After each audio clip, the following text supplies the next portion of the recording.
Vai sankcijas pret Krieviju ir pamatotas? Es redzu, ka sankcijas nedarbojas, un to arī atzina lielākā daļa no Eiropas Savienības valstu pārstāvjiem. Kā jūs to mērat? Daļa no sankcijām, jā, iedarbojas, bet daļa no sankcijām to pašu atzina arī Eiropas Savienības Vācijas ekonomika, kā mēs redzam, stagnē. Dēļ sankcijām? Jā, protams. Protams. Tā skaitā tas būtu drusku precīzāk. Jūs taču redzat, ka lielākais noiets Eiropas Savienības mašīnām, Mercedes, Volkswagen, BMW, tā skaitā bija austrumu tirgus. Kas tagad notiek ar ražotājiem? Bet tās ir divas lietas. Sankciju darbība un sankciju pamatotība.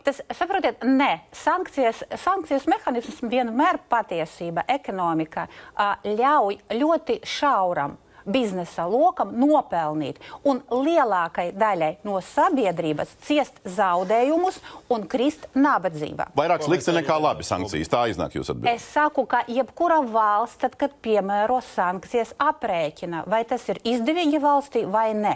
Ja valsts redz, ka sankcijas nodara kaitējumu viņa pašai ekonomikai, tad sankcijas nepiemēro. Kā mēs redzam, ASV